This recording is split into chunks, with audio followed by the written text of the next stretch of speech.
Hi there, everyone. What have we got here now? 12 people. Okay, that's great.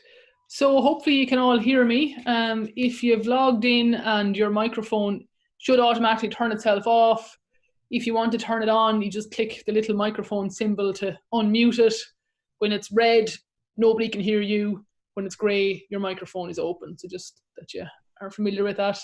And then likewise with your webcam, it's little red video symbol with a line through it if your webcam is off. If it's grey, it means your webcam is on.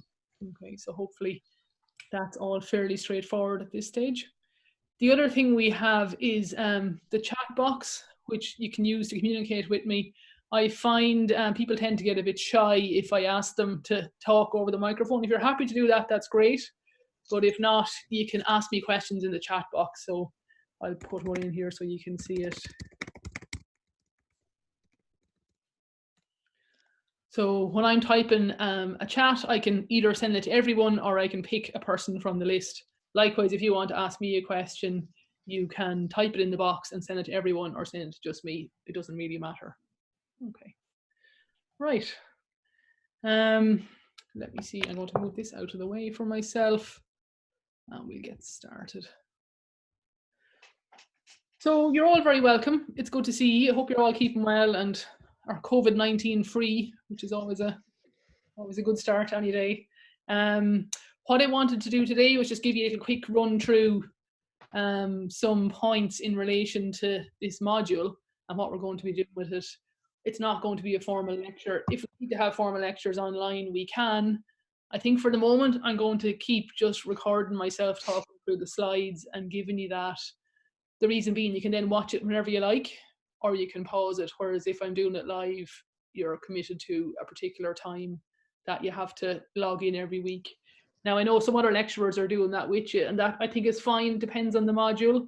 Animal husbandry is normally fairly straightforward in terms of content. You know, it's one of those modules where there's quite a bit in it, but it's fairly common sense. You know, there's not too much. It's not like micro where you have a lot of specific science to get through. So that's kind of my plan for the next couple of weeks. If at any stage, however, we feel that's not working and we want to switch to have more face-to-face sessions, we can. But I'm planning to kind of use them for the moment to just kind of touch base with you. Okay. So what I was going to chat through today was a little bit on the module and where we stand with it. And if you have any questions on that, you can ask me. Then we'll move on to look at sort of assessment in general and any other questions you might have. And we'll take it from there. So I wouldn't expect this session to take too long, maybe 15, 20 minutes. I'm also recording as we go along so I can make it available to the rest of the class afterwards, as I'm conscious people mightn't always be able to be present at a live chat. They might, be sick, or they might need to do other jobs or look after people at home. So we'll try and keep it as flexible as possible. Okay. Right, in relation to this module then, so far we've covered water requirements of large animals since we stopped meeting face-to-face. We've looked at type of concentrate feeds, calculating how much food and water a large animal patient needs, and then a bit on storing and using large animal feeds in practice. Now, I find most people, the bit they find tricky is the calculations in this. Takes a bit of getting your head around them. You know, working out 2% of the animal's body weight is fairly straightforward. Converting that then into a daily feed intake based on the dry matter content of the food can be a bit trickier. It's one of those things with a bit of practice, you'll get your head around it. But my advice to people is just try and get into practice. I've put some quizzes up on Moodle to help you with that. So we'll talk about that in a minute. Okay. Sorry, this keeps clicking on too quick on me. The next topic we're going to move on to is care of horses. If you have a look on Moodle, you can see that section is available now, and you can work your way through those resources either on your own or in conjunction with the recorded lectures I'm going to put up. So again, I've made it visible now so you can work on it as and when suits you. In relation to animal husbandry at this point, before we move on to horses, I was going to ask you if you have any questions at this point on that content on large animal food and water requirements in hospitals. If you want to either ask me a question or type it into the chat box, I'll answer it here for you, and I might be able also to direct you to some resources if you need them. So I'll pause for a minute. If anyone has a question on this topic, do you want to go ahead and either ask me it now or pop it into the chat box?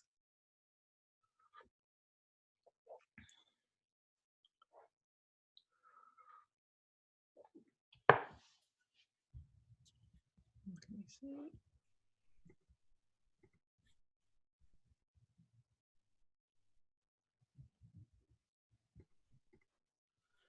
Okay, I'm not getting any questions. Maybe if you're happy enough, will you just type in okay into the chat box, and then I know that you're happy enough with the content. I don't want to move on if someone is desperately trying to ask a question and their computer is not working or their phone is playing up. So I've got okays, okays, okays. Excellent. Thanks very much. I'll take it you're happy enough with that. Brilliant. Right, next thing. Assessments. I'm currently working my way through some assessments both for yourselves and for the third years. I'll correct your Ballyhaise assignment and release the grades on that once it's completed. So that is unaffected by this whole COVID-19 situation. You did your assignment based on your time in Ballyhaise. You've submitted that. I'll go ahead and correct that as normal and send you out the results. Now, it is taking me a bit longer than normal. Working from home, doing meetings online, doing all the admin online, it's taken a bit longer than it normally would. So please just bear with me. I'm currently working through draft work for the third years because they have a big piece of work that is due at the end of the semester and I want to give them some help with it. So I'm nearly finished that assignment. I'll get back to your Ballyhaise one and get that back to you in the next few days, hopefully, but just bear with me. I'm also going to grade your workplace at manual handling case report. If you remember, you did 4, one of which was manual handling. I'll grade that one, and again, I'll release those to you once I have them sorted. The outstanding CA for this module is the practical exams. We're meant to have a bell ringer exam in animal husbandry towards later on in the semester. There's no decision yet on what form that assessment is going to take. I will be pleasantly surprised if we're back in college in time to do it. So it may well be a thing, it'll be switched to another type of an exam, but there's no decision made on that yet. It'll be a central kind of across the college policy as to what we do in relation to outstanding practical assignments. So at the moment, I've no updates on that. As soon as I do, I'll obviously let you know. Likewise, I suppose the other obvious question is the final exams. They're still scheduled for May. Whether they'll take place or not is currently still up in the air. I don't think this is going to be a decision that'll be made by the Department of Agriculture, Food and Animal Health in DKIT or the vet nursing team. It's going to be a sector-wide decision made in conjunction, I think, with the government and the HSE. So as soon as they're at to report on that, we'll let you know. But at the moment, we've no updates on it. However, you will definitely have some form of an exam. Okay, so please don't kind of down tools and assume that there won't be some form of an assessment. So do please keep working away as and when you can on the work that we're going through, just to avoid it all piling up on you and you realising, oh my God, I have an exam coming up now and I have a mountain to climb. That's not a nice position to be in. So please just, as much as you can, keep tipping away at the work. Okay, at this point, I want to stop and ask you again, any questions on assignments or assessments or college in general? I mightn't have the answers, but we'll certainly have a go. If there's anything concerning you or you wanted to check with me, you can ask it now. Either type it in so that everyone can see it or just I can see it, I don't mind. But if you want to use the text box there to chat in, or if you want to ask me a question using your microphone, work away.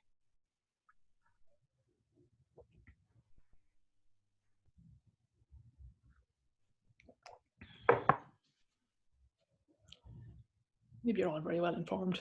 If you don't have a question, maybe just say no question, or just put a no in the text box so I'll know again that I'm not ignoring somebody that might have a question and it's having technical difficulties.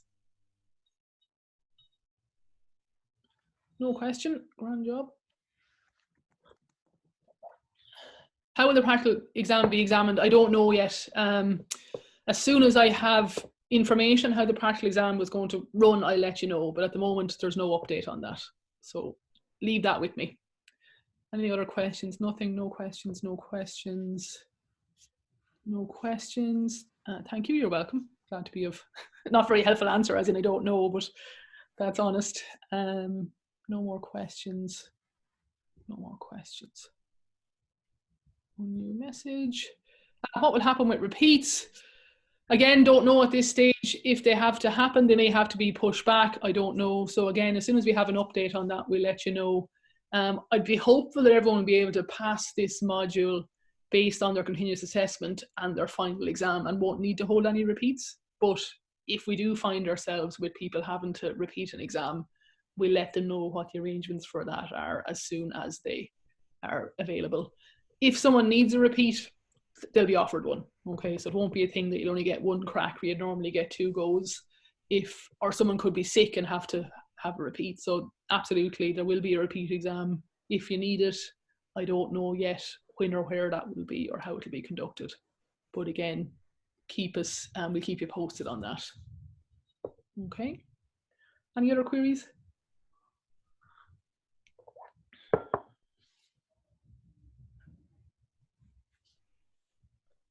None at the minute. Okay. I suppose at this point, I just want to say to you, if you're having trouble accessing any of the resources I'm putting up, please let me know. I mean, the only real change at the moment with this module is that instead of me seeing you in class twice a week to talk through slides, I'm doing that myself and sending the recordings to you. Other than that, the module is running exactly as it normally would. It's always a module, quite a bit of online resources because of the wide range of material it covers and the fact that we've got people with a wide variety of backgrounds studying it. So there's always lots of resources up there. It's just a question of working through them and picking out the ones that are relevant to you. If you're having trouble with any of them, if you're having trouble accessing resources, let me know. So drop me an email at any stage if you're having questions. If you have questions about the module content, it's very helpful if you could post them in the thread on the Moodle forum. And that way, when I reply to it, everyone else can see the response. So I kind of feel if one of you's asking a question, there's probably 20 other people with the same question. And I don't want people missing out on information that might be useful to them. Okay, so if you have a question about the module that other students would be interested in the answer, please pop it up there. It also saves me time. I'm not getting, 3 individual emails about the same thing. So it's nice and efficient. If you have something a bit more personal, obviously feel free to drop in an email to me. But if it's a question about the module or the content, it's usually helpful to pop it in the Moodle forum. Anything else? Yeah, keep washing your hands. All that expertise you have now, hopefully you're teaching all your nearest and dearest and loved ones how to do a good job on that. It's a small thing, but it makes a big difference. So we're hoping that you'll all stay safe and well and can keep working away. I know it's a weird situation to be in. It's really weird for me as well. Believe it or not, I do miss you. I do miss teaching. It's not as much fun sitting at home and talking to the laptop, I have to say. But we'll work through it for the moment. It's what we're situation we find ourselves in. It's a bit unprecedented, but so be it. We'll figure it out. As I say, I will be encouraging you to use the resources on Moodle, including down at the bottom of the page. Actually, I skipped past that one.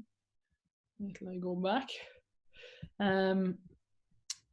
At the bottom of the Animal Husbandry Moodle page, I've put up this topic 8 is resources. So I normally put some resources up there to help students prepare. I'll be putting extra ones in there this year because we're not going to be meeting face-to-face as much. So at the moment, I've got a guide to the exam paper. So that talks you through the layout of the Animal Husbandry exam paper.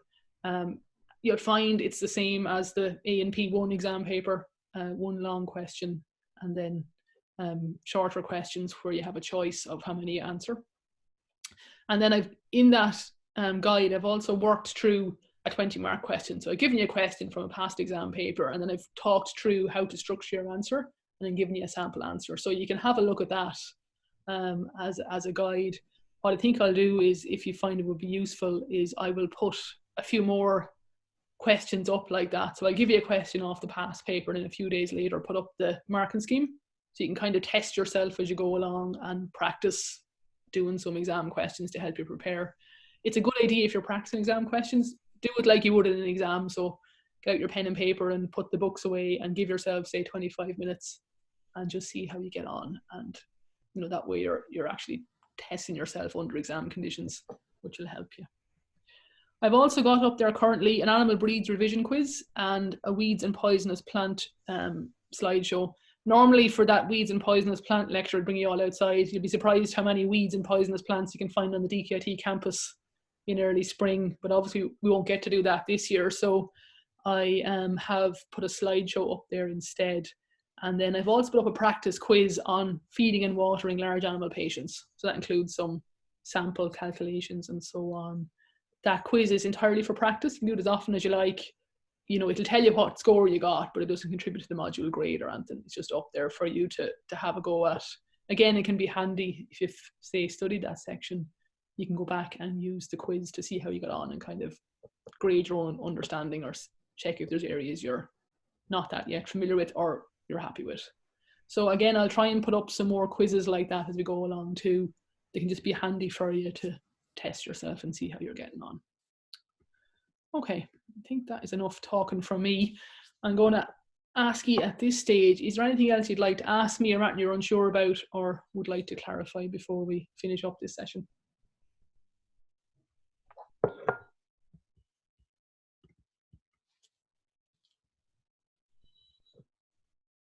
I'm glad to see some animal accompaniment to people as well. I've seen a cat and a dog so far. It's great.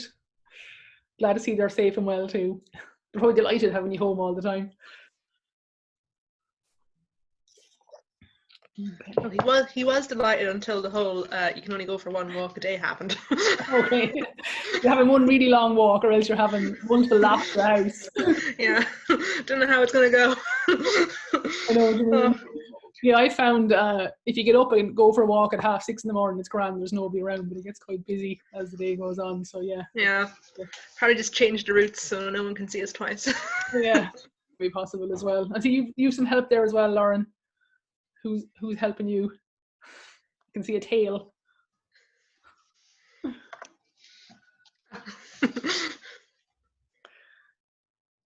Oh, there we go. That's lovely. What a handsome cat. This is the added bonus of online teaching I didn't think about. I'll get to actually meet your animals, which is really nice. Excellent. Cool. Other than admiring your pets, anything else I can do to help you or anything you wanted to clarify? No, not really. No, I know it's all just a bit weird, but we'll figure it out. Okay. Well, that's grand. If there is anything else that you think of, just as I say, feel free to drop me an email. Don't be stuck. If at any stage you're having trouble accessing resources or you can't do something, please let me know and I'll try and give you a hand as best we can and we'll figure it out. If there's things that will be helpful, please let me know and we'll try and accommodate you where possible. But so far so good. I mean, I think Orla's using Zoom with you as well, so we'll try and we were discussing as a team trying to kind of that we don't all 10 lecturers go off and decide to use 10 different bits of software, make your lives complicated. We'll try and keep it, you know, reasonably streamlined. But if you are having trouble with bits of technology, let us know. Or if there's some tool that you're familiar with that we should be using, let us know as well. Okay, thanks very much. That in here as well. And yeah, I'll let you go now. I'll be back in touch if and when we need to have another face-to-face session. In the meantime, work away. I'll pop up some resources about looking after horses the next few days and we'll take it from there. Okay, thanks very much for your time. All the best. Teddy. Nice to meet him. Yeah. He likes to climb on sofas, so yeah.